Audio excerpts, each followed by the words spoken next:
because we in our bus stand also we want to have a multi-pronged approach, that we want to have a what is a PPP model type of thing, where apart from the bus stands and bus depots we want to have some multiplexes, shopping complexes. In that, this charging station also could be a part of it. Similarly, my suggestion could be that already it is there, it was already discussed in the parking lots where the vehicles are waiting for 3 or 4 hours. So that will have to, I mean, while waiting it will not be just idle, it will be charging. So that could be taken up in a big way.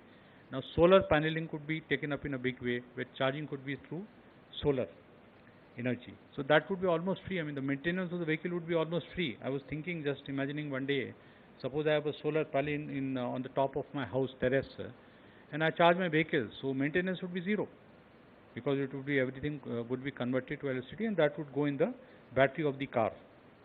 So that could be taken up in a big way. So many such initiatives could be taken up to ensure that this policy is successful and more people take up. Through the transport department also, I was discussing with the transport commissioner, we can also have some meetings with the people, and we can, whenever they come for renewal of the license and all that, we can educate them about the electric vehicle policy and about the electric vehicles and about the incentives which are given. So this, through that also, message will spread, and with the showroom people also we can have meetings. They can also encourage the people. Right now most of them are, I mean, going for this hybrid model. So slowly they can shift. Now it has been shifted to hybrid model. Now from hybrid model it can go to totally electric vehicles.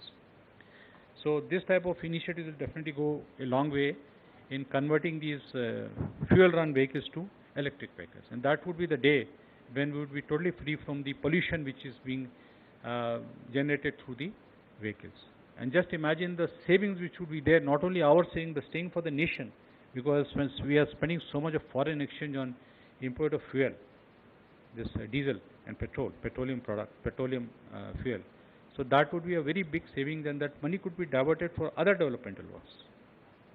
Now then we would not be spending anything on this. We can ultimately go for this solar, and then through that we can run all the vehicles or all the electricity which is generated in the country. So that would be the, I mean, in the broader perspective of it would be that we'll be saving so much of money. And then coming down to the consumer, the savings which he'll have per month, if he makes a budget, he or she makes a budget, they can realize how much they would be saving per month, which they are otherwise spending on fuel. And also not only fuel, but the maintenance of the vehicle, because the vehicle is electrical vehicle, the vibration in the vehicle would be less, maintenance would be less, lesser parts would be there, lesser machinery would be there. So maintenance also will be less. So that will be that will definitely a win-win situation. Only thing, somebody has to take the lead now among the citizens. Now the ball is in the court of citizens now. They have to come forward and purchase the vehicles and go ahead. So for that, this policy will really give a boost to the, changing the mindset of the citizens, and ensuring that they adopt this policy, they purchase electric vehicles and go forward and lead an example for others. So person purchases, he or she will lead an example for the neighbor, again he will go for that. Then this will spread, and once it spreads, then there will be no looking back, and it will be totally electric vehicle everywhere, and that would be the ultimate aim which everybody wants to achieve. So with this, definitely it's a good beginning for this, and we thank everybody for this, and I thank honorable ministers and also Judge for giving this opportunity to speak to you. And sir, we assure that from the transport department we will make all efforts to see that this policy is successful. Thank you, sir.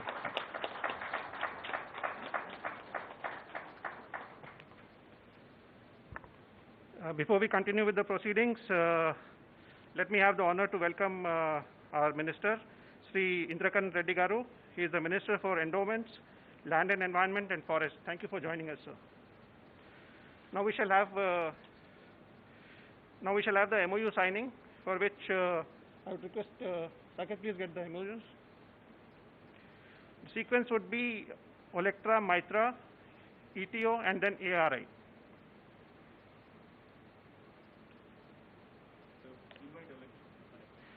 The Electro team, please come over, led by Sri Pradeep Garu.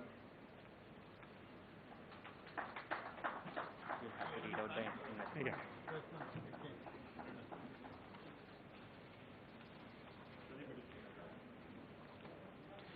Ladies and gentlemen, for your information, Olectra will be manufacturing buses in Telangana. Investment is to the tune of 300 crores. Employment generation would be about 3,500 numbers. Time frame of first phase would be 3 years, and the rest would be 2 years, total of 5 years, and land requirement is about 100 acres. Congratulations, sir.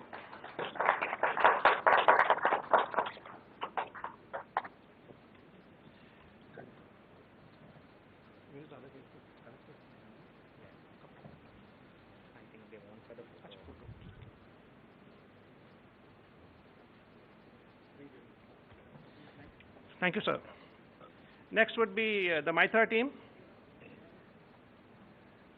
Mr. Vikram, please come over, and his team.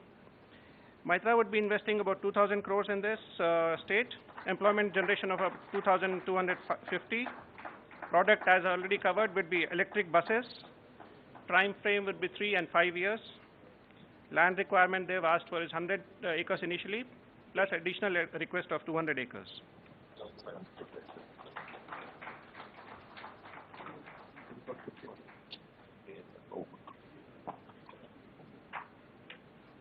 Thank you so much.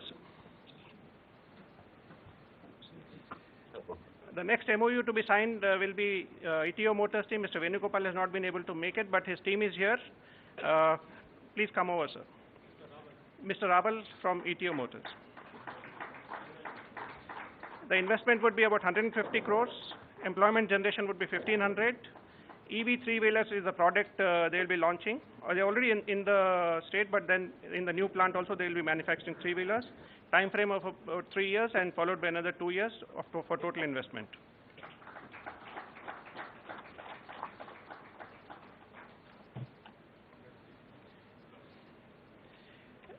Next we have MOU signing with ARAI from Pune. Basically, it's a authorizing and certifying agency for not only automobiles, also for EV and EV ecosystem. This will be done virtually. They have sent their signature signed copy to us, and we have sent the signed copy. Respective team members will be signing.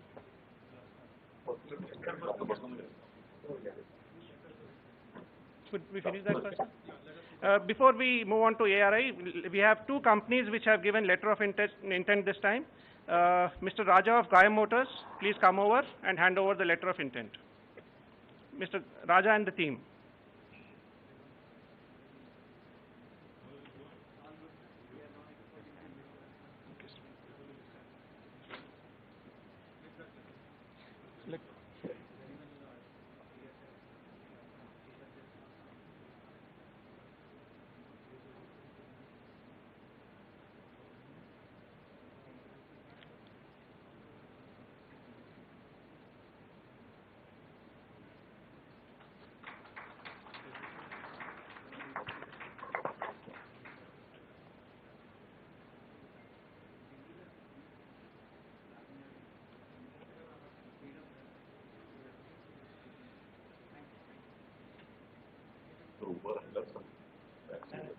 Thank you, sir. And the last letter of intent is from Pure EV, Mr. Rohit Vadra. Please come over.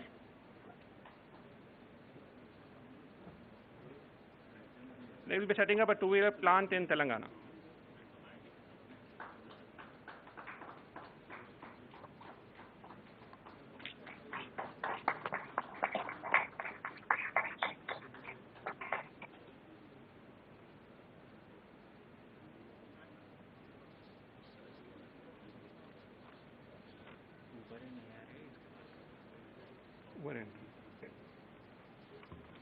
Uber का क्या है? They'll be coming here? Yeah, they are here. Mr. Marathi. Sir, we also have Uber team here, who will be making an announcement. Are they here? Please come over.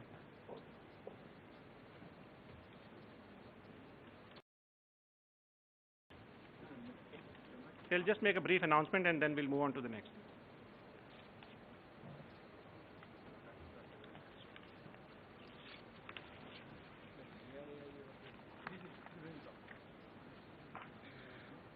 Good morning to all.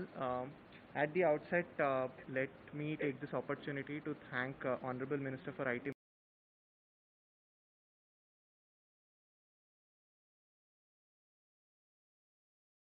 Mr. KTR Garu, Honorable Transport Minister Mr. Ajay Kumar Garu, and all Mr. Jayesh Ranjan and Sunil Sharma Garu. Let me vouch for the fact that we've gone through multiple electric vehicle policies, and by far this is one of the most comprehensive policy and progressive policies we've seen.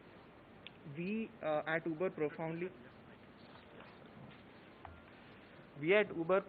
believe that sustainable transportation can only be achieved by transitioning cleaner fuels to public transport, and our endeavor in this is to support commercial adoption of vehicles by partnering with OEMs, fleet partners and charging infrastructure stations. As of today on Uber, we have around 500 plus electric vehicles which have traveled more than 30 lakh kilometers across India, and recently we've forged a partnership with Lithium Urban Technologies to onboard another 1,000 electric vehicles across Hyderabad, Delhi, Bangalore, Mumbai and Pune. We are also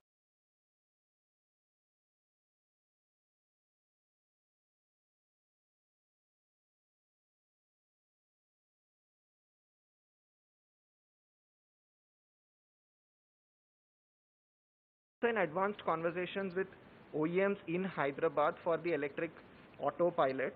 In fact, we believe that electric autos could be a perfect catalyst in increased public transport adoption by supplementing the first and last mile transport from public transport network that we've built out in Hyderabad. Additionally, a single window time-bound permit grant process will provide a positive nudge towards increased adoption of electric vehicles. In our recent global sustainability event, which was held a month back, we identified electric vehicles and multimodal transport as the key pillars for sustainability in public transport. In view of this, we've recently launched public transport journey planning in Hyderabad in collaboration with L&T Metro. This tool allows citizens to view estimated time, cost and directions from public metros in the Uber app. So once again, I take this opportunity to thank everyone present here, and that's it. Thank you.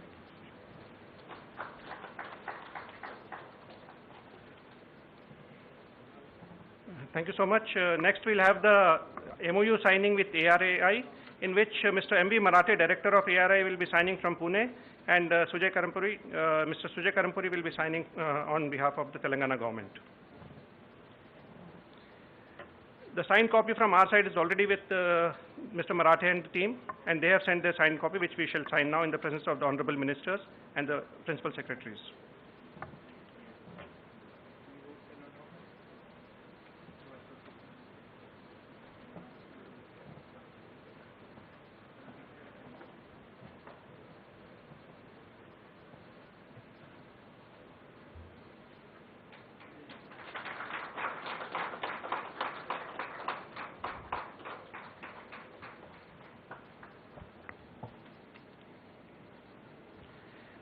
Thank you so much, Marathe sir and team from ARI, and thank you so much, Sujay sir. And next, we would now moving on to, we should continue with our proceedings.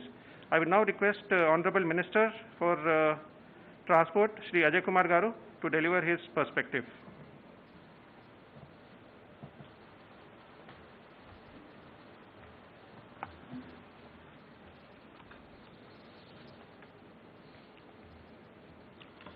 Honorable Minister for Information Technology, MAUD and Industries, Shri KT Ramarao Garu, Honorable Minister for Endowment and Forests, Shri Indakaran Reddy Garu, Principal Secretary IT and Industries, Shri Jayesh Ranjan Garu, Principal Secretary Transport, Shri Sunil Sharma Garu, the dignitaries who are attending this policy launching program physically and virtually, my dear friends, I first of all feel privileged to share this dais with our dynamic and young KTR Ramarao Garu, who in fact is the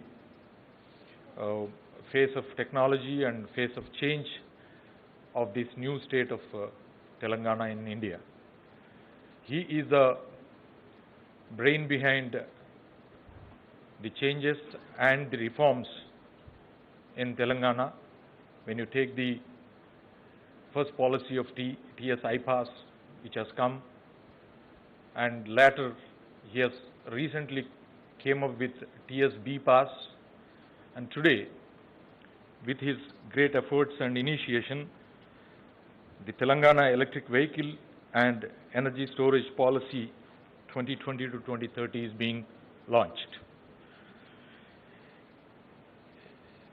Practically, the Transport Department right now has got the details of, as on 27/10/2020, a total of 5,431 electric vehicles are being registered in Telangana, consisting of mainly 4,292 motorcycles, 491 motor cabs, 194 e-rickshaws and e-carts, and 40 TSRTC electric buses. With this policy which is being launched with the initiation of our great leader KT Ramarao Garu, the main focus and the end user's interest would be what would be the benefits if they go for the electric vehicles purchase.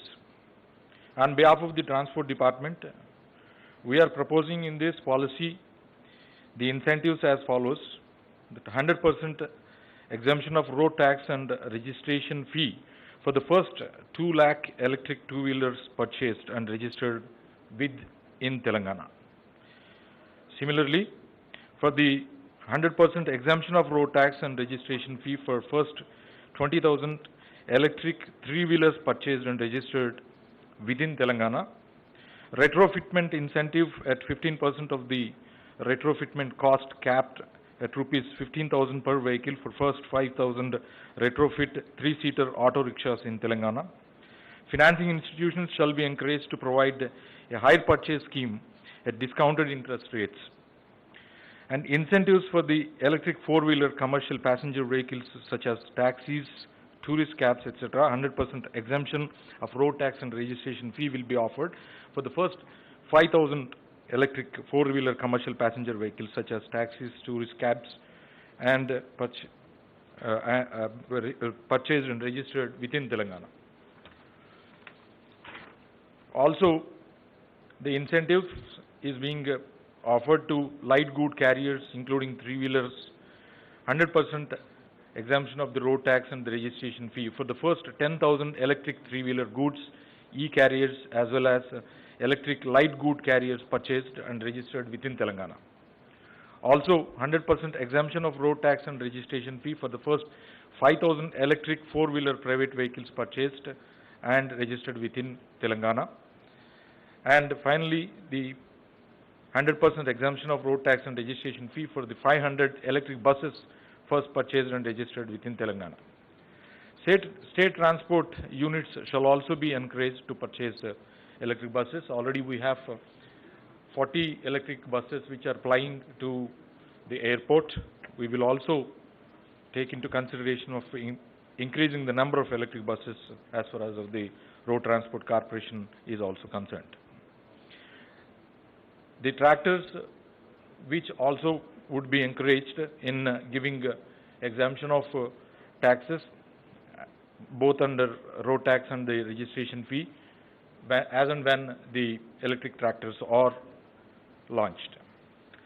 Now, with these incentives from the department, there is another policy matter which has also to be relaxed, is the GOMS number 137 and GOMS number 14, which were imposing restrictions on the three-wheelers, auto rickshaws, the replacement and the restrictions GOs, which are to be relaxed and which is under the process.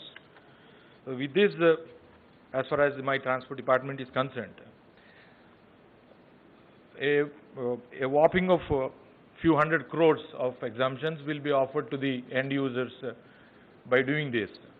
Now, our request is that these benefits should be passed on to the end user, and the manufacturers are requested from our department and from the government to be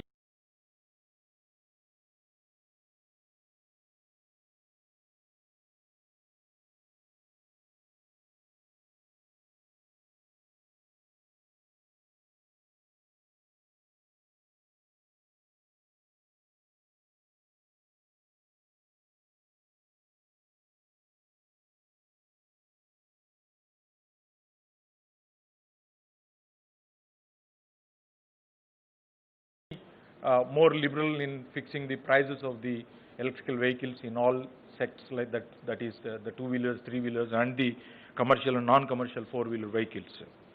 And I profusely thank Sri KT Ramarao Garu for making me part of this policy and inviting me to this, and I really feel privileged to launch this policy along with him. Thanks for the opportunity given to me, sir. Thank you very much.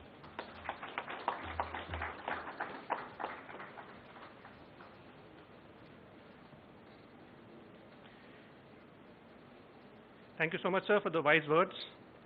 We now move on to the next event. I would now request Honorable Minister Sri KT Ramarao Garu to come and give a special address.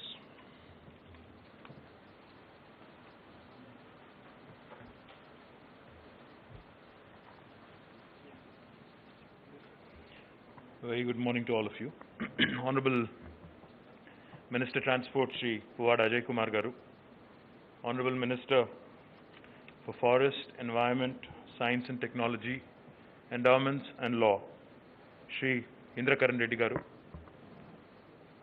Honorable Principal Secretary of Roads and Buildings and Transport, Sri Sunil Sharma Garu, Honorable Principal Secretary, Industry and IT, Sri Jayesh Ranjan Garu, TSIC MD Garu, Narasimha Reddy Garu, TS Redco MD, Janay Garu, to all the participants, who've just signed memorandums of understanding with the government of Telangana, and to all the friends in the gathering here, a warm welcome to all of you.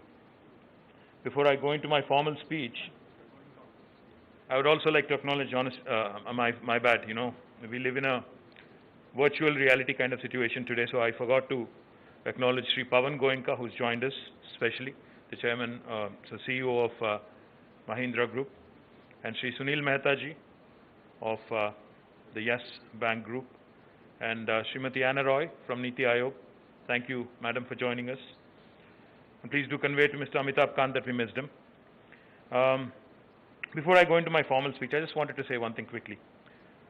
I was talking to a friend of mine, after seeing what's been happening around the world, during this pandemic, how nature was healing itself, and I was getting all these videos on social media, how nature really is healing and how the world is so much of a better place, without humans kind of killing whatever we've been doing, inflicting all the damage we've done.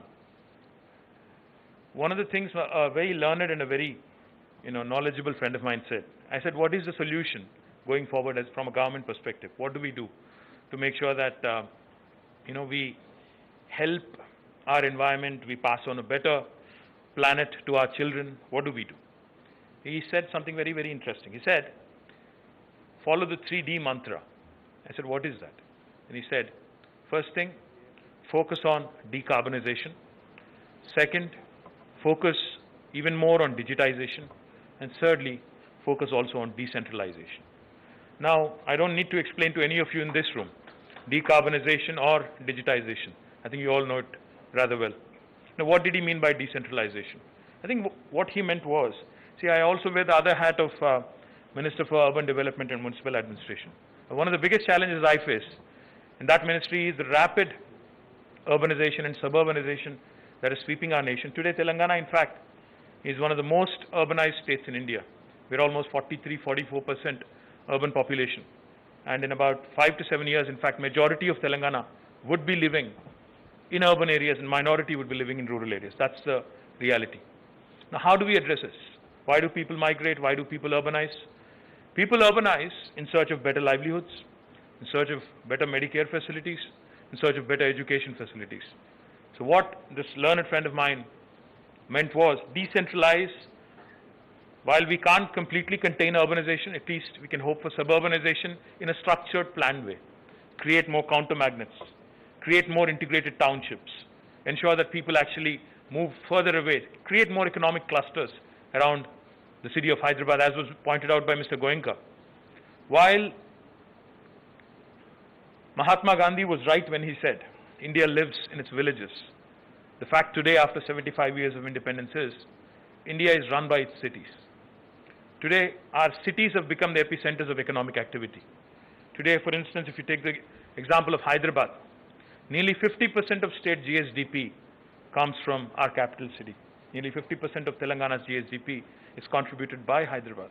So therefore, it's extremely important to conserve, to preserve, and to ensure that the economic vitality our cities offer remains intact if we are to grow into a 5 trillion economy, as our Honorable Prime Minister keeps alluding to, or if we really have to get into the league of developed first world countries, as we all combinedly dream of every so often. Now, how do we achieve that?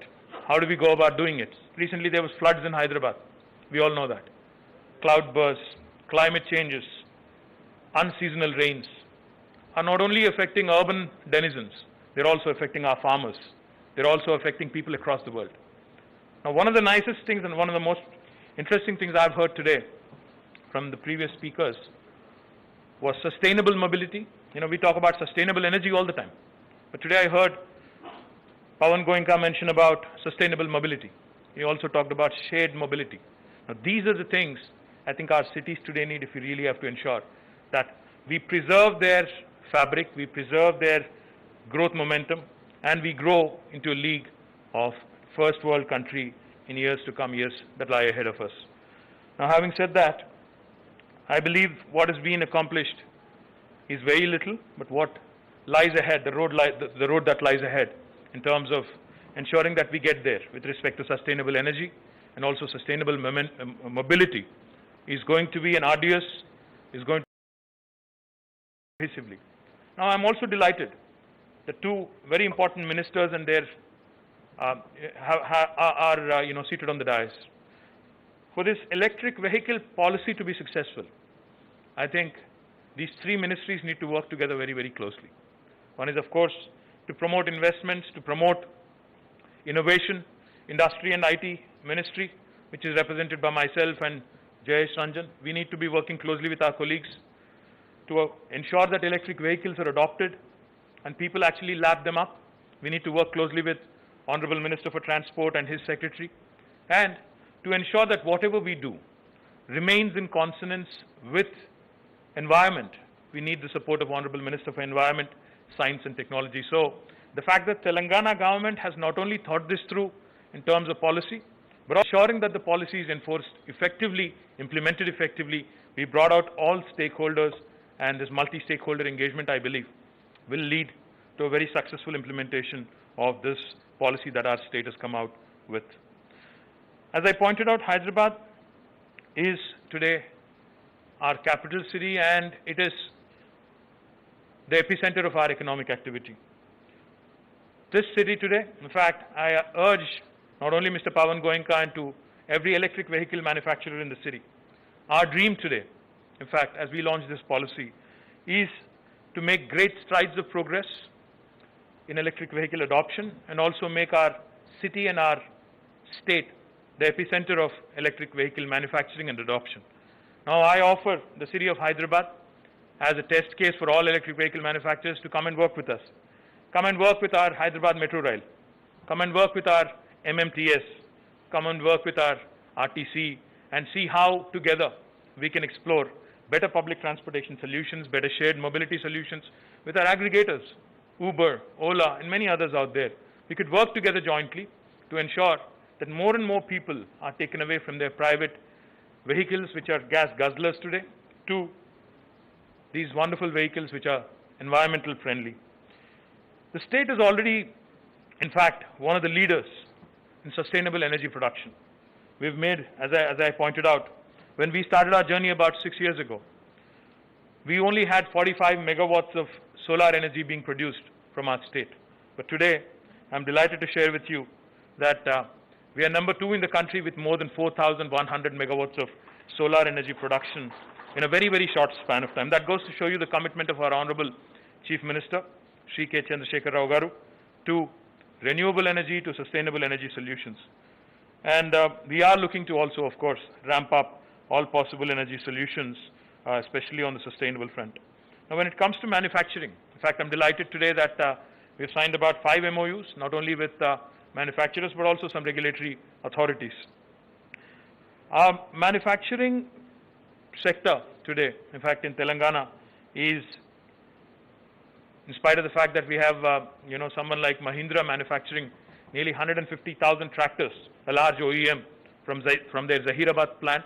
And I'm delighted, Pawanji, thank you very much if you're listening in, on making the announcement that you're going to bring in the electric tractor with all Japanese technology, and it would be manufactured out of Zahirabad. It's a matter of pride that, the largest, tractor manufacturing facility in Asia today, which is based in Zahirabad, will also start manufacturing electric tractors. I'm sure the farmers in our country would look forward and will surely lap up the advancements that you guys are making in electric tractors as well. Our policy is comprehensive, and therefore today I'm delighted we have Olectra, Mitra, Gayam, and other ETUs, and others who have signed ETRIO, have signed MOUs with us. Our policy does not limit itself, though, to electric vehicle manufacturers only. Our incentives, our policy incentives, will also be extended to charging stations,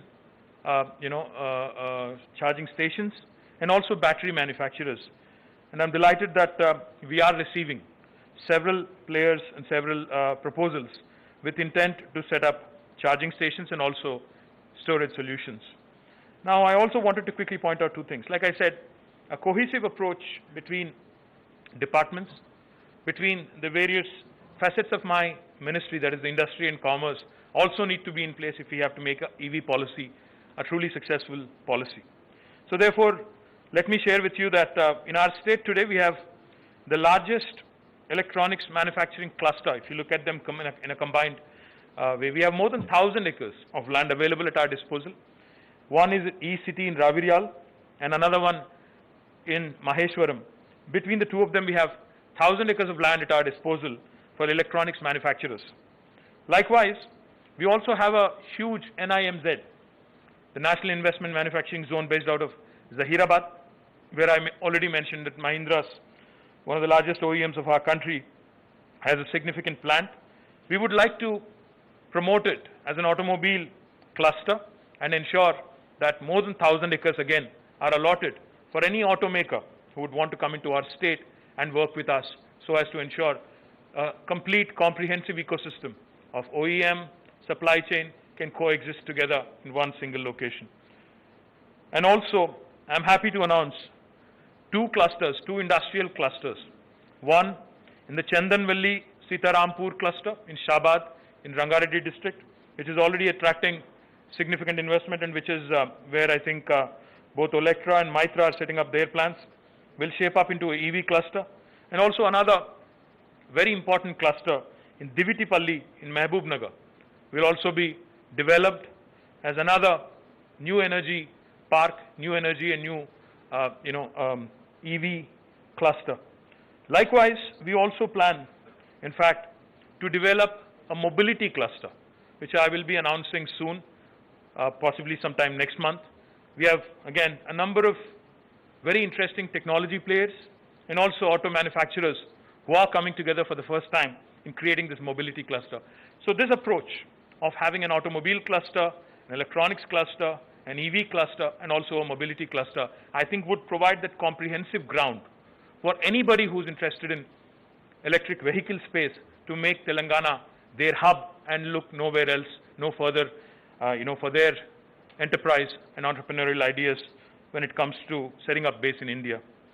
We will continue, like I said, through TSI Pass and other very progressive initiatives under the dynamic leadership of our Honorable Chief Minister to continue to attract manufacturing and also continue to focus on expanding our research ecosystem through a collaborative effort with the private sector and also the wonderful academic institutions we have. Let me also remind you that Hyderabad, in fact, has a significant base of electronics companies in the form of ECIL, and I'm not talking now, I'm talking legacy. ECIL, BEL, in fact, HAL, and all of these companies, all of these large public sector undertakings, which are having a significant presence in Hyderabad, have shaped up the ecosystem. And there is a large, small and medium entrepreneurial ecosystem that already exists, which will again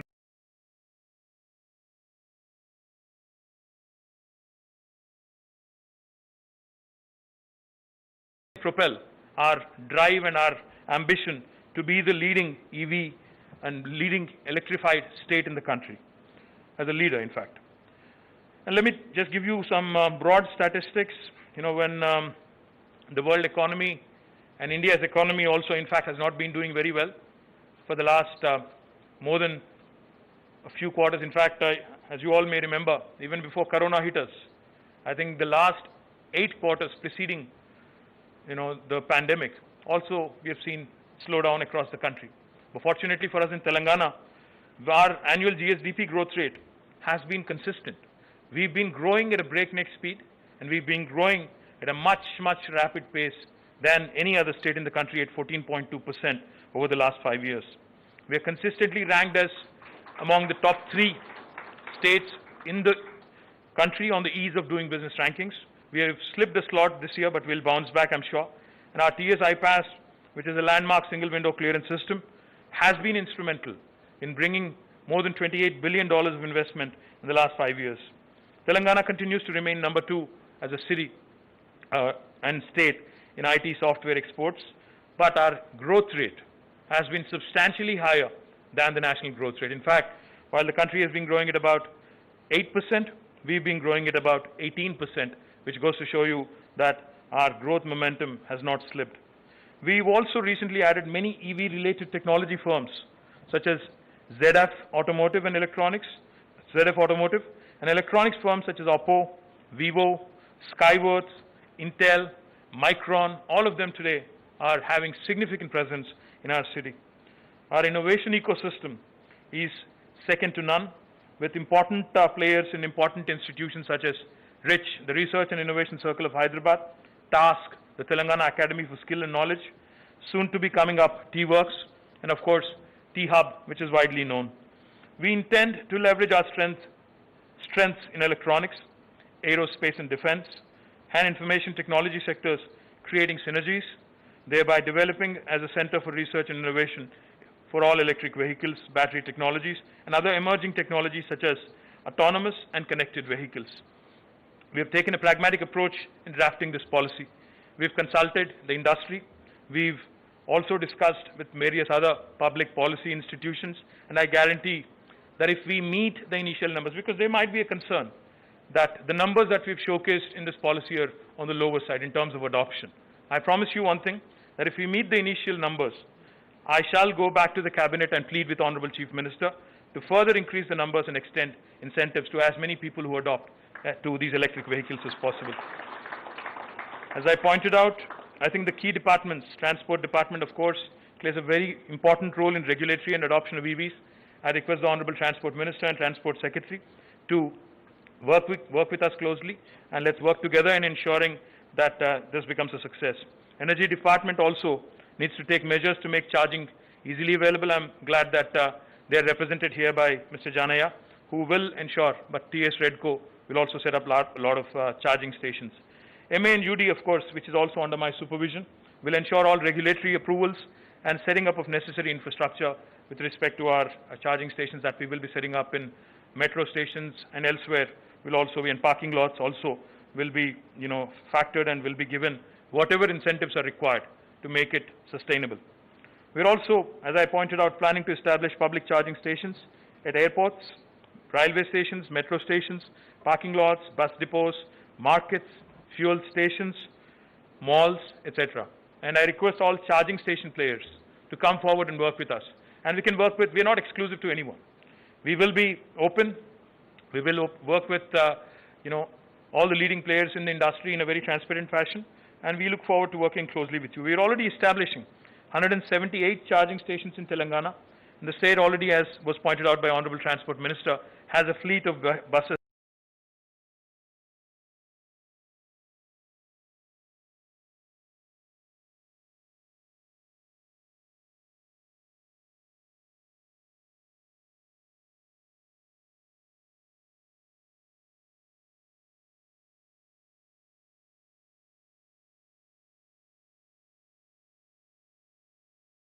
plying through TSRTC. We are currently engaging with ARAI, with whom we have just signed an MOU, to collectively work towards promoting research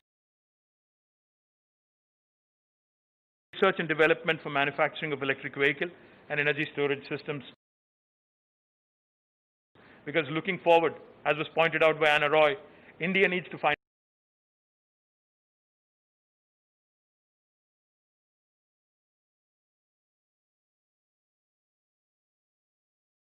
its own solutions. We cannot be aping the West. We cannot be aping any other country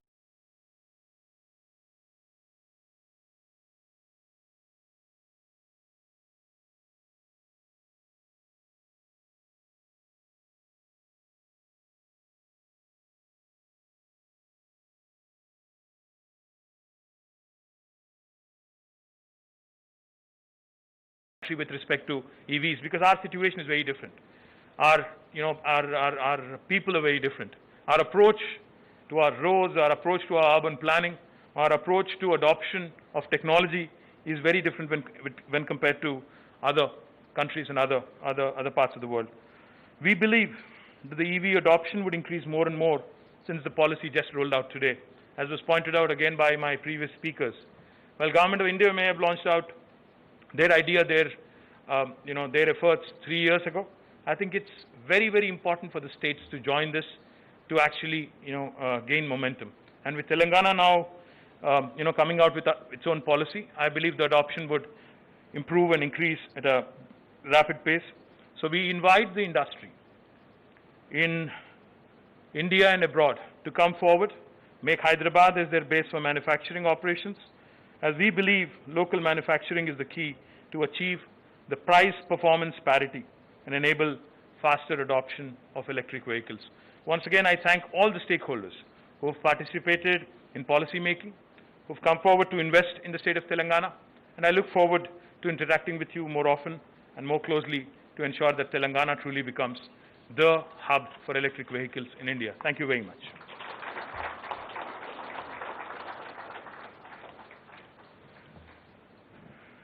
Thank you so much, sir, for providing the strategic perspective for manufacturing ecosystem in Telangana.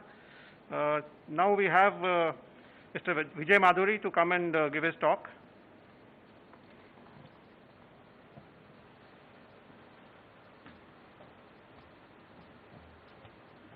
Sir, for changing slides, you need to tell the host to change the next slide. Like if you integrate next slide, Sure. you can change. Sure.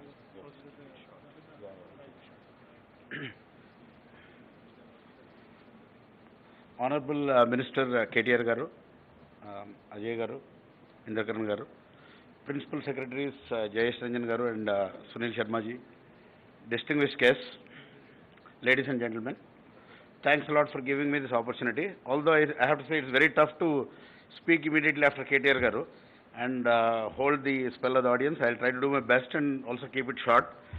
We are actually promoting a company called Watts and Volts, which is an important stakeholder, we believe, in the shared mobility space, because we are going to be doing the first mile and last mile connectivity that enables people to use not only electric vehicles, but also use public transportation, such as metros and buses. So this enables people to avoid getting crammed into shared autos, especially in view of the current pandemic that we are going through. There is a lot of reluctance to use public transportation because of the fear of getting crammed into shared autos for the first mile and last mile. So we are going 100% electric. We are starting with micro-mobility with e-bikes, e-mopeds and e-scooters.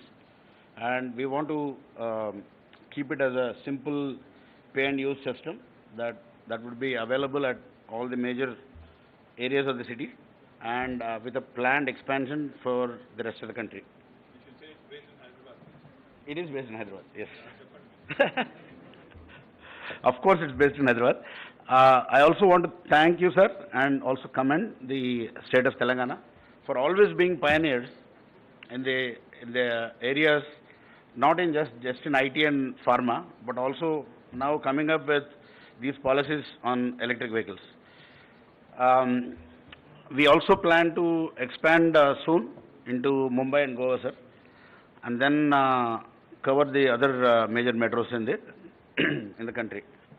Our partners, majorly Mr. Kedar and Vamsi, we all come from different backgrounds, but we are bound by the IT mantra, and we wanted to start a business that has not just a technology challenge, but also an exponential social impact, which we believe, I think this is exactly the right business, and I couldn't have found a better place to announce the launch of the company. Apart from the three of us, while we were actually looking for other promoters, we are also very lucky to find two celebrity promoters who actually share our vision in terms of what we are trying to do, social impact and the impact with respect to promoting EVs, with respect to promoting public transportation. One of them is right here, Mr. Vijay Devarakonda, the youth icon and pan-India star. The other gentleman who couldn't join us is Mr. Sunil Shetty. He wanted to join remotely, but he's in a hill station where there is a poor Wi-Fi connection. So he excused himself today. So we are very proud that we'll be launching in early 2021 with Hyderabad as our first base, and then expanding further into Mumbai, Goa, and then other cities. I would like to invite Mr. Vijay Devarakonda to say a few words here about the business and the reason why he sees it as important. Thank you, sir. Thank you.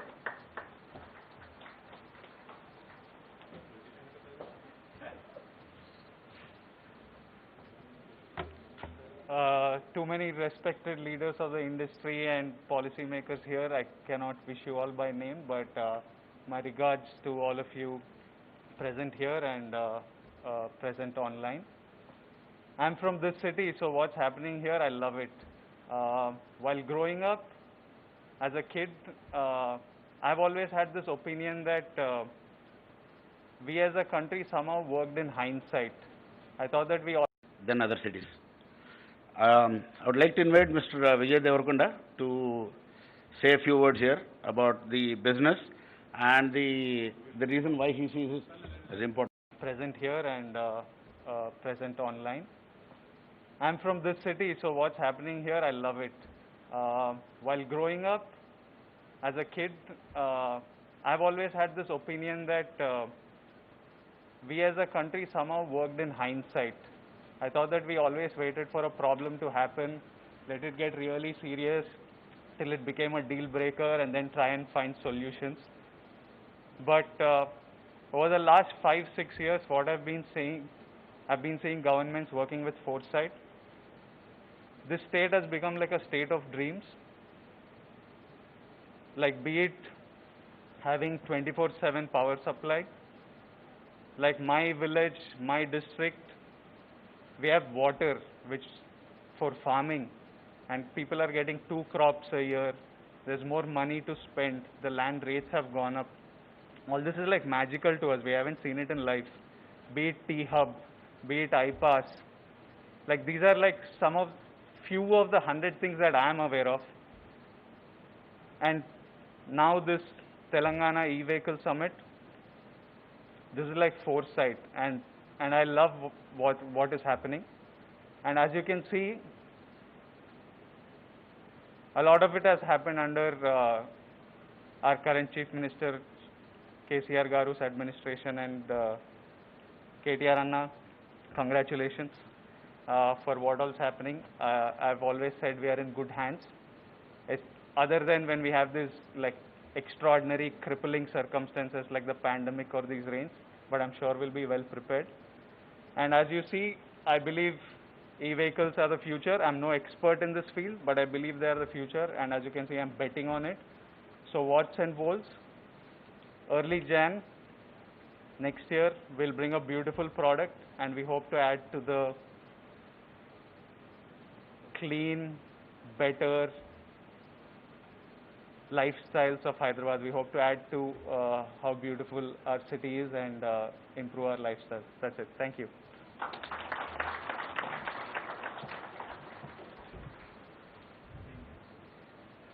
Ladies and gentlemen, with this we come to the close of the session. Thank you for being such a wonderful virtual and in-person audience.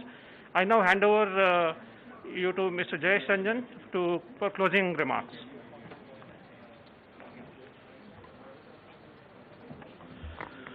I would like to inform members of the audience that from 12:15 onwards, there will be a very interesting virtual panel discussion which will involve very eminent industry leaders like Ms. Sulajja Firodia Motwani of Kinetic Green, Mr. Rahul Bharti of Maruti Suzuki, Mr. A.K. Jindal from Tata, Mr. Pradeep Parameshwaran from Uber, Mr. Priyank Agarwal from Exicon, and Mr. Rohit Vadera from Pure Energy.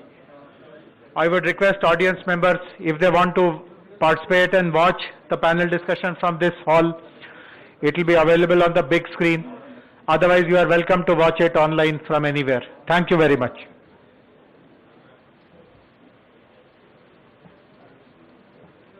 Also kindly note there's lunch being served in executive lounge at 1 o'clock, so kindly stay put and be there for lunch by 1 o'clock or so.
Please settle down. We'll start the proceedings.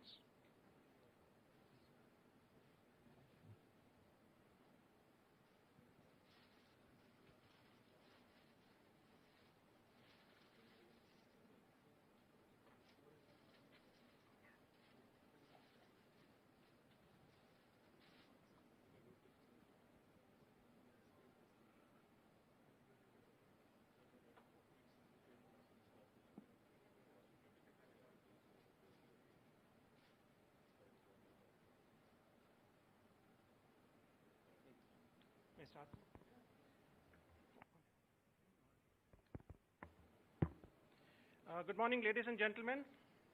On this momentous occasion of unveiling of the electric vehicles and energy storage policy 2020-2030, we from Telangana government and our knowledge partners from Yes Bank welcome all of you sitting here today. In addition to this, we have gone in hybrid mode today, wherein we also have people attending virtually, which includes dignitaries from ARAI, ICR, Invest India, MITI, and all across the country. A warm welcome to all of you, especially those guests who have joined us virtually from the web. I now hand you over to Sri Sujay Karampuri, Director Electronics, EV and ESS System, to the podium for his opening address.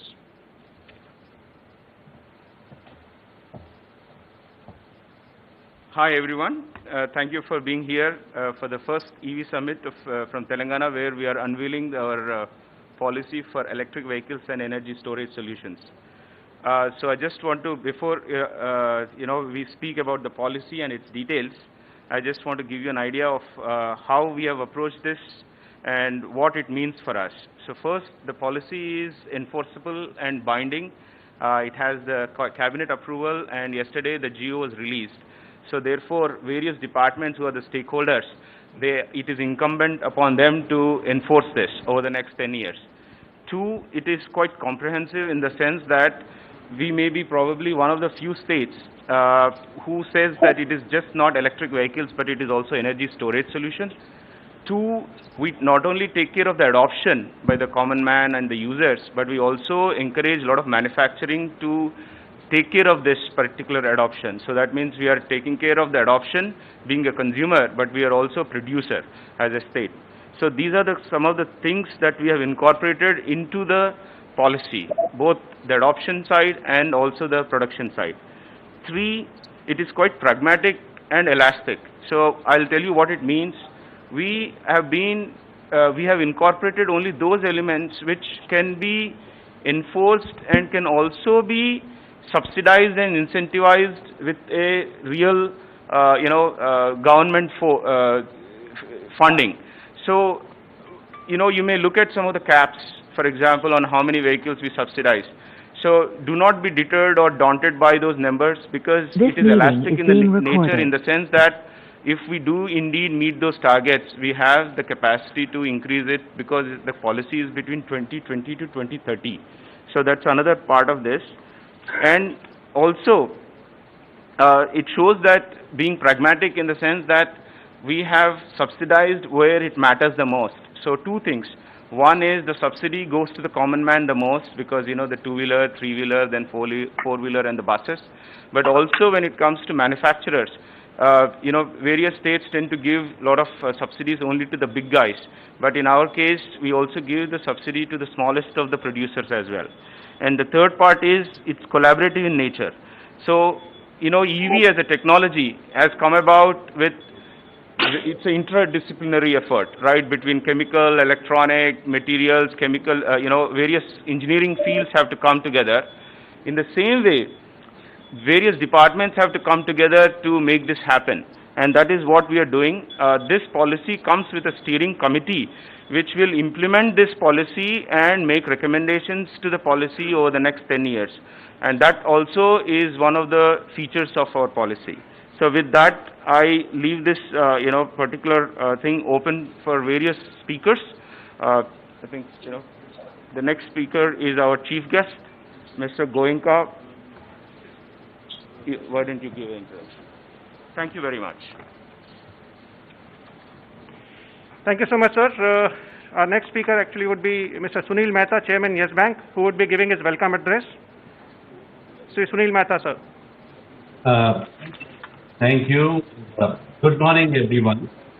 Honorable Minister Shri K.T. Ramarao, Honorable Minister Shri Ajay Kumar, Dr. Pavan Goenka, MD and CEO Mahindra & Mahindra, Shri Jayesh Ranjan, Principal Secretary, Industries and Commerce, IT, Electronics and Communications, Government of Telangana, Shri Sunil Sharma, IAS Principal Secretary, Transports, Roads and Buildings, Government of Telangana, Shri Randeep Singh, Senior Specialist in NITI Aayog, and Shri E.V. Narasimha Reddy, Vice Chairman and MD, PSIIC, and esteemed speakers, industry colleagues and friends from media. It gives me immense pleasure to welcome you all to the Telangana EV Summit. On behalf of Yes Bank, I congratulate the government of Telangana for developing the Telangana electric vehicle and energy storage policy for 2020 to 2030.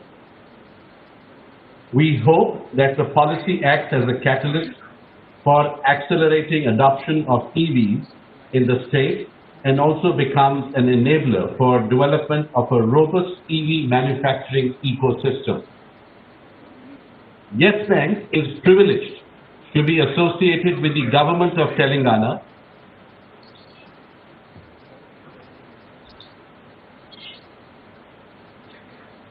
I'll repeat, there was some disturbance. Yes Bank is privileged to be associated with the government of Telangana and to have supported the policy development by facilitating industry stakeholder outreach.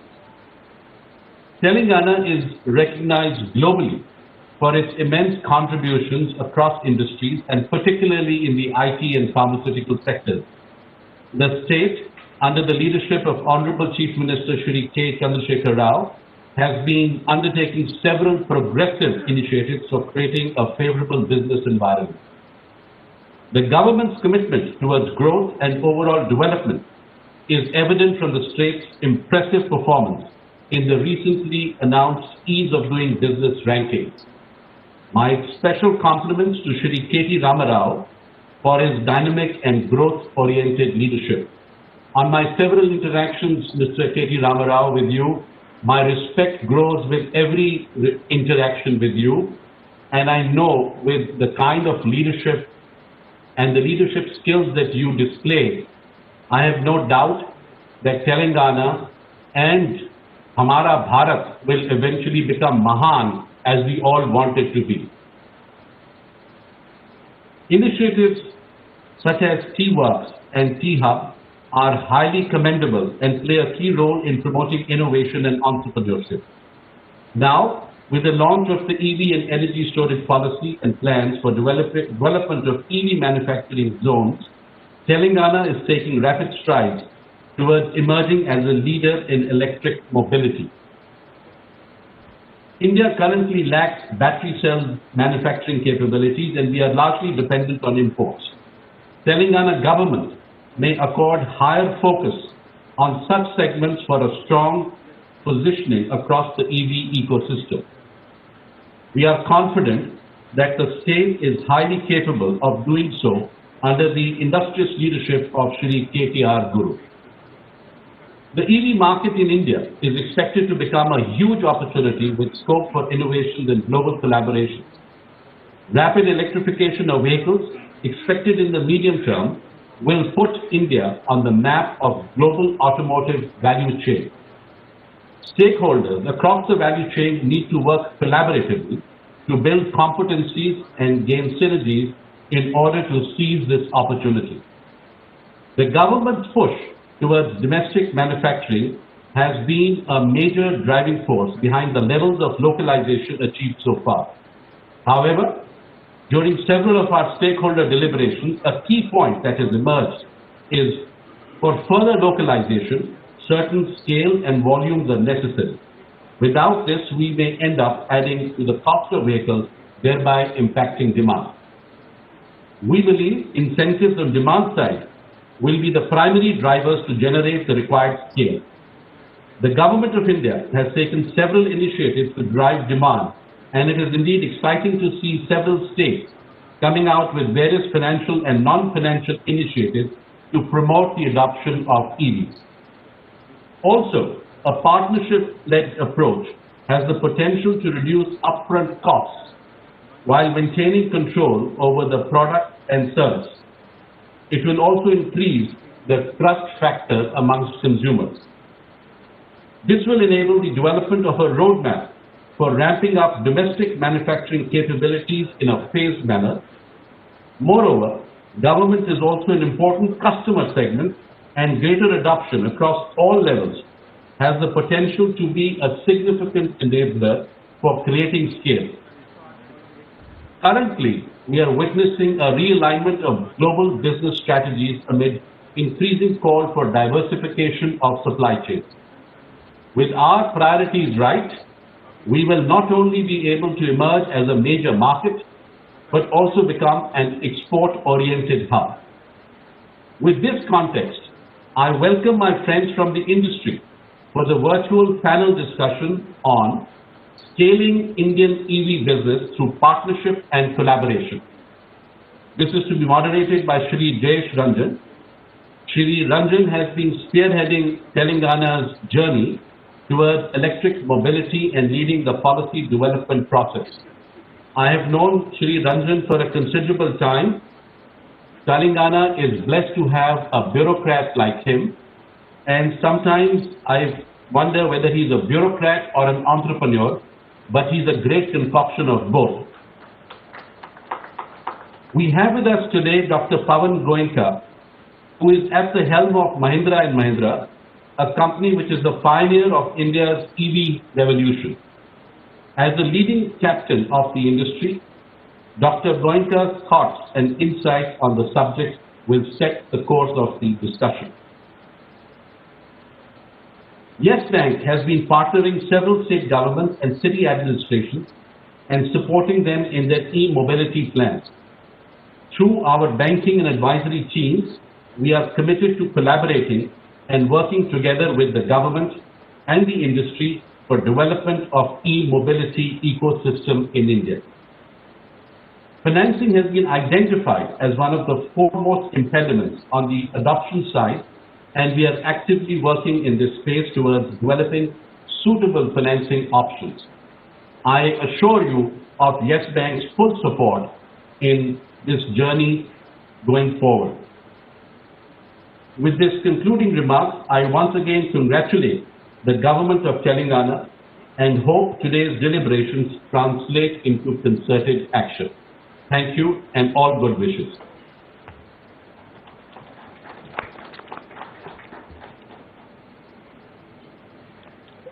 Thank you so much, sir, for the electrifying speech in this EV ecosystem, and thank you for being a knowledge partner and making this happen today. We next have Ms. Anna Roy, a Senior Advisor from Niti Aayog, for the keynote address. Ma'am, the stage is all yours. She will be speaking virtually.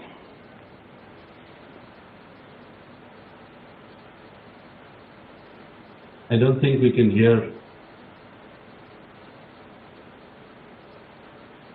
I don't think we are getting audio on the... Mr. Goenka, could you hear my speech? Yeah, I can hear you, but not others. Oh.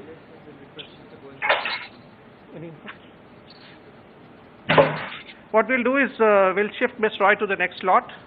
In the meanwhile, we'll fix up the audio and video. In the meanwhile, we would request Dr. Pawan Goenka, MD and CEO of Mahindra & Mahindra Limited, our chief guest for today, for his special address.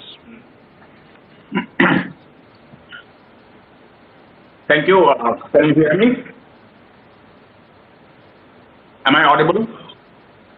Yes, you are. Dr. Goenka, yes. Honorable Minister Sri KTR and Sri Vijay Kumar, Vijay Ranjan, and other officers from the state of Telangana, Sri Sunil Mehta, and Ladies and gentlemen, it is my pleasure to be present here today on this very important occasion of the launch of EV policy of the state of Telangana. When I had met Sri Ramarao last time physically, and that was eternities ago now, looks like, he had promised to me that very soon the state will come out with an EV policy, and here we are today announcing the EV policy. At Mahindra, we are celebrating 75 years of our growth, and the state of Telangana holds for the auto and tractor business, which is our core business. We have one of our large plants in the state, in the city of Zairabad, where we have invested over 1,000 crores in the last couple of years, and we are employing over 4,500 people. Our tractor plant in Zairabad is one of the largest plant in Asia under one roof.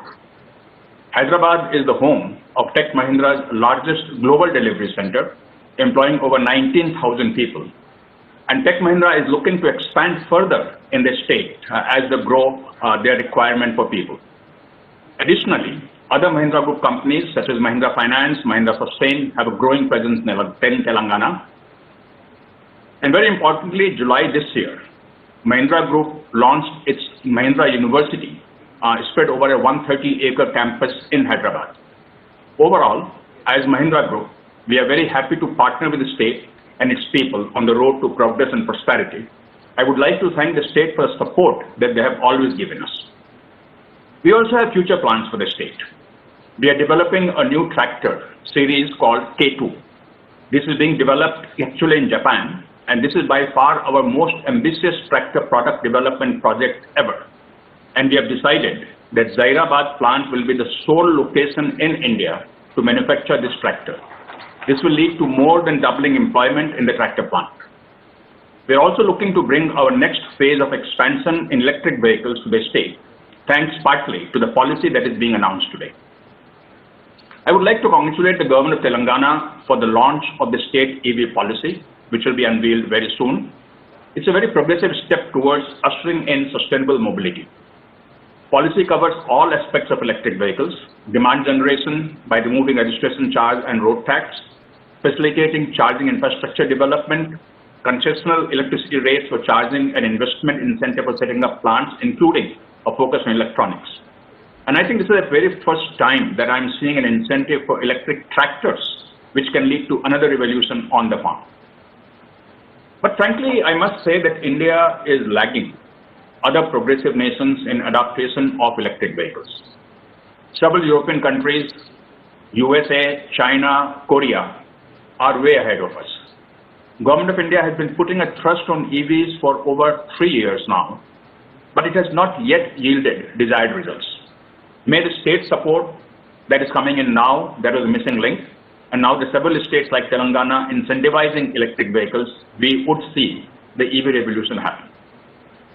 I must admit that with lower GST, with FAME incentives and the state incentives that are beginning now, the government has done its task. The onus now is on the manufacturers, service providers, and end users to help adaptation of electric vehicles. So the first question is, what needs to be done by each stakeholder?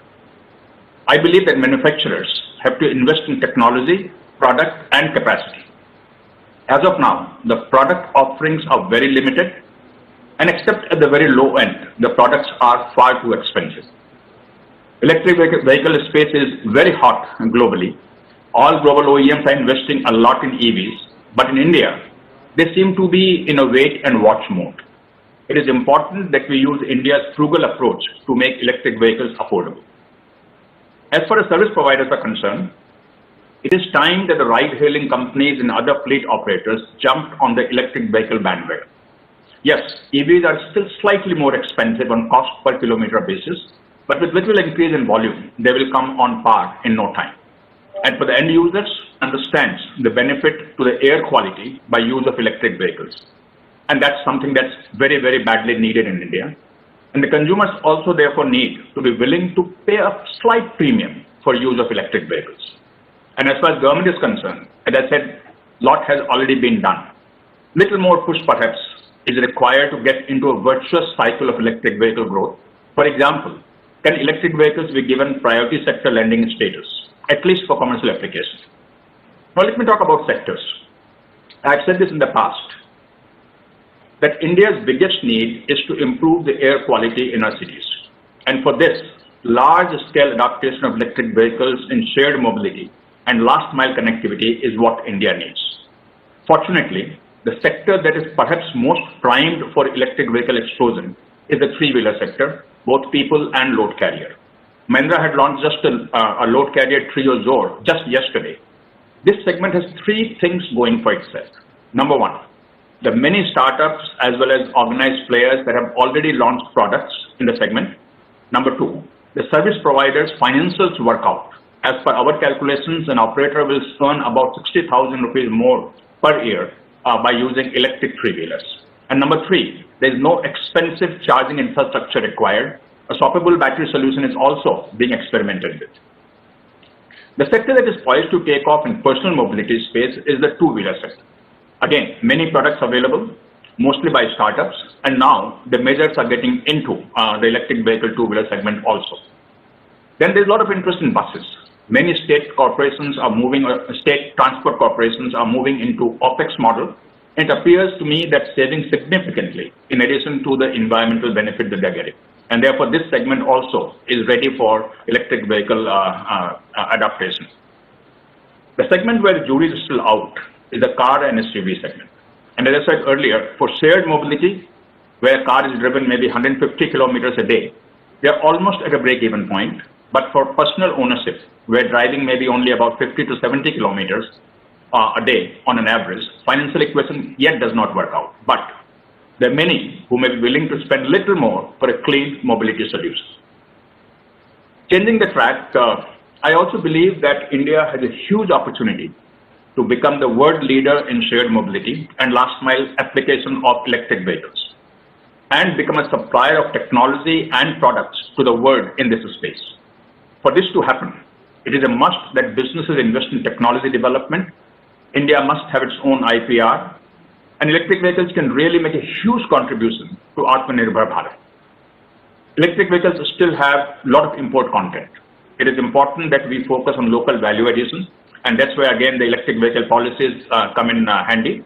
I would suggest that a pragmatic approach is taken for local value addition. Rather than wishing for a plant for lithium-ion cells, which requires a very huge investment, I suggest that we leave that aside till we have large enough scale. In the meantime, we should focus on cell to module to battery conversion. This can be easily done. We should focus on getting motors, transmission fully manufactured in India. This can be easily done. We need to focus on power electronics localization. This can be done, but will require effort, as India is by and large not cost competitive in this sector. Thus, 60 to 70% of value addition of EVs can happen in India even without the cells being manufactured here. As far as Mahindra is concerned, we are fully committed to electric vehicles. We have already launched 5 products, latest being yesterday. 2 more will be launched this year. Others are also launching products. We have invested over 1,000 crores, have a commitment of another 500. We have 11,500 3 and 4 wheelers flying on Indian roads. Cumulatively, they have covered 250 million e-kilometers and saved 25,000 tons of CO2. And we would like to see more and more companies invest in electric vehicles so that electric vehicle movement can gather momentum. And frankly, as I said earlier, EVs are a unique opportunity for India, not just to improve our air quality, reduce crude oil import, but also to be a leader in the shared mobility and last mile connectivity space globally. Lastly, the transition to a clean and efficient mobility ecosystem in India will not be possible without the partnership of sub-national governments. And I do hope that today's announcement will set the stage for a comprehensive partnership between cities, state and central governments, along with the private sector and civil society. That can very rapidly increase its, especially in shared mobility and last mile connectivity space. And I request the state to really focus on the city of Hyderabad to make it EV capital of India in terms of uses of electric vehicles. I once again thank the Telangana government for this very progressive step for launching the EV policy and also for giving me an opportunity to express my views on electric vehicles. I look forward to the presentations. Thank you.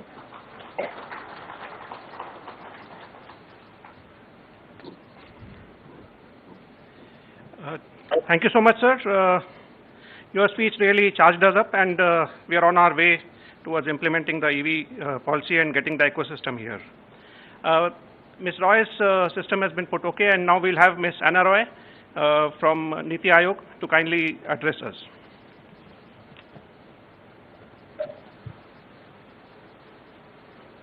Good morning, Honorable Minister, my colleagues from the Government of Telangana, Jayesh Ranjan, the industry leaders, and the sponsors.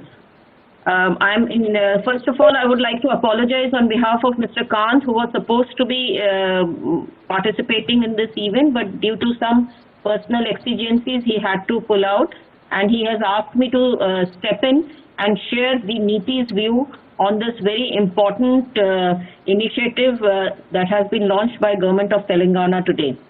Of the mandate of Niti Aayog, and in true spirit of cooperative federalism, Niti Aayog endeavors to collaborate with various state governments in all our major initiatives.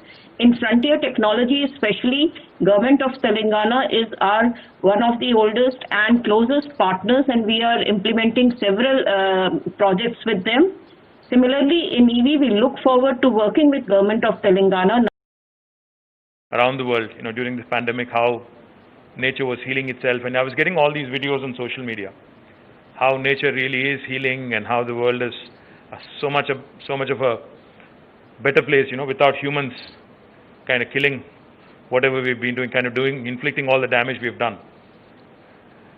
One of the things a very learned and a very knowledgeable friend of mine said, I said, what is the solution going forward as from a government perspective? What do we do to make sure that we help our environment, we pass on a better planet to our children? What do we do? He said something very, very interesting. He said, follow the 3D mantra. I said, what is that? And he said, first thing, focus on decarbonization. Second, focus even more on digitization. And thirdly, focus also on decentralization. Now, I don't need to explain to any of you in this room, decarbonization or digitization. I think you all know it rather well. Now, what did he mean by decentralization? I think what he meant was, see, I also wear the other hat of Minister for Urban Development and Municipal Administration.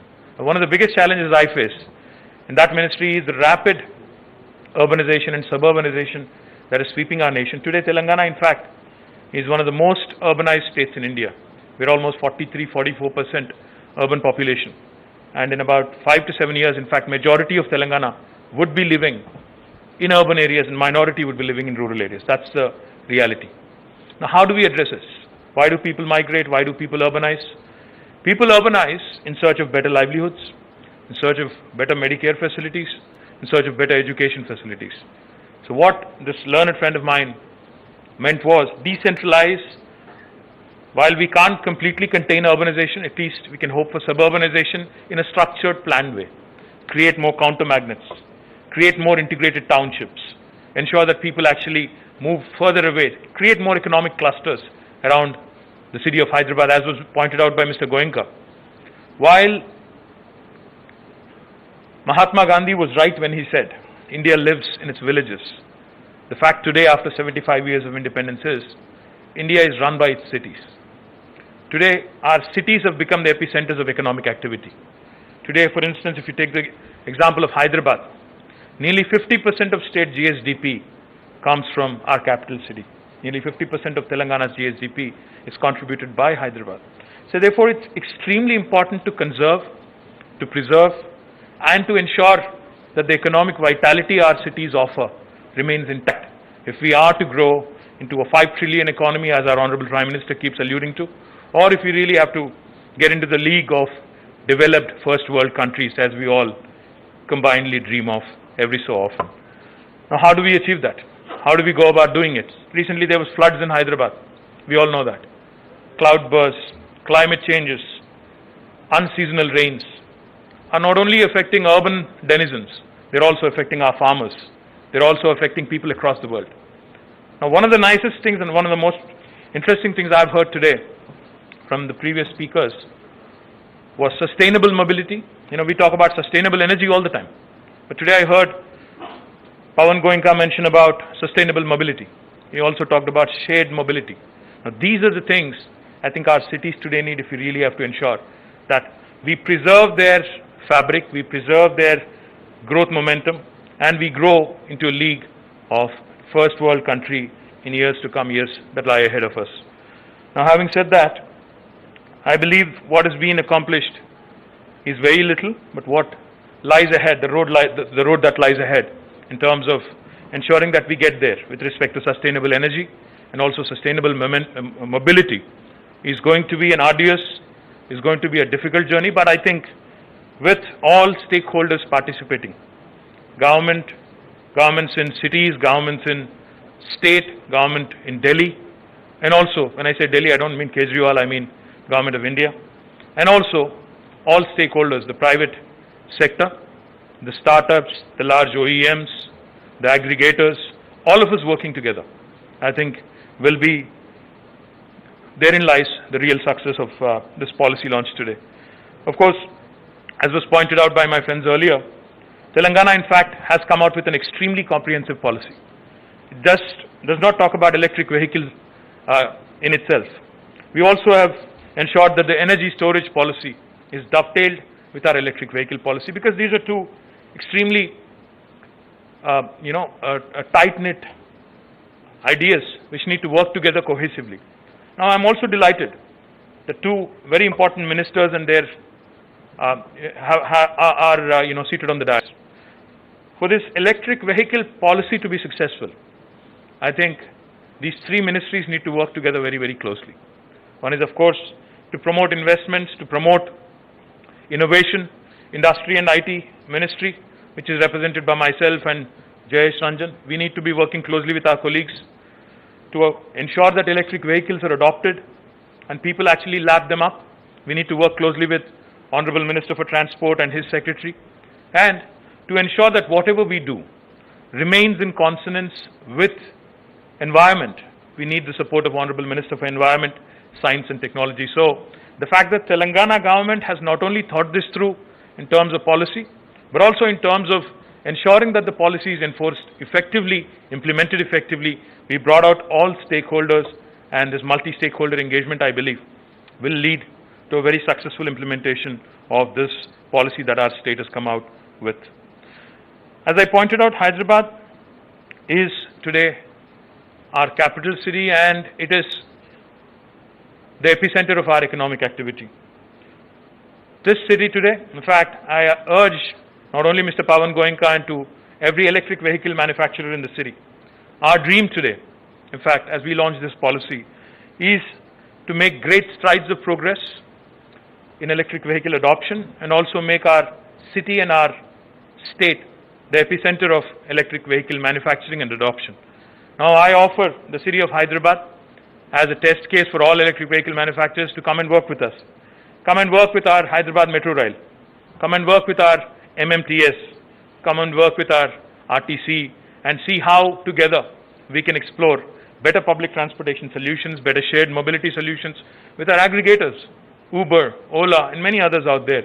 We could work together jointly to ensure that more and more people are taken away from their private vehicles, which are gas guzzlers today, to these wonderful vehicles which are environmental friendly. The state is already, in fact, one of the leaders in sustainable energy production. We've made, as I pointed out, when we started our journey about 6 years ago, we only had 45 megawatts of solar energy being produced from our state. But today, I'm delighted to share with you that we are number 2 in the country with more than 4,100 megawatts of solar energy production in a very, very short span of time. That goes to show you the commitment of our Honorable Chief Minister, Shri K. Chandrasekhar Rao Garu, to renewable energy, to sustainable energy solutions. And we are looking to also, of course, ramp up all possible energy solutions, especially on the sustainable front. Now, when it comes to manufacturing, in fact, I'm delighted today that we've signed about 5 MOUs, not only with manufacturers, but also some regulatory authorities. Our manufacturing sector today, in fact, in Telangana, is, in spite of the fact that we have, someone like Mahindra manufacturing nearly 150,000 tractors, a large OEM from their Zahirabad plant. And I'm delighted, Pavanji, thank you very much if you're listening in, on making the announcement that you're going to bring in the electric tractor with all Japanese technology, and it would be manufactured out of Zahirabad. It's a matter of pride that, the largest, tractor manufacturing facility in Asia today, which is based in Zahirabad, will also start manufacturing electric tractors. I'm sure the farmers in our country would look forward and will surely lap up the advancements that you guys are making in electric tractors as well. Our policy is comprehensive, and therefore today I'm delighted we have Olectra, Maitra, Gayam, and other ETUs, and others who have signed ETRIO, have signed MOUs with us. Our policy does not limit itself, though, to electric vehicle manufacturers only. Our incentives, our policy incentives will also be extended to charging station, charging stations and also battery manufacturers.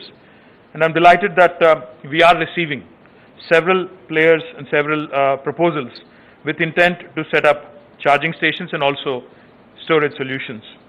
Now, I also wanted to quickly point out two things. Like I said, a cohesive approach between departments, between the various facets of my ministry, that is the industry and commerce, also need to be in place if we have to make a EV policy a truly successful policy. So therefore, let me share with you that in our state today we have the largest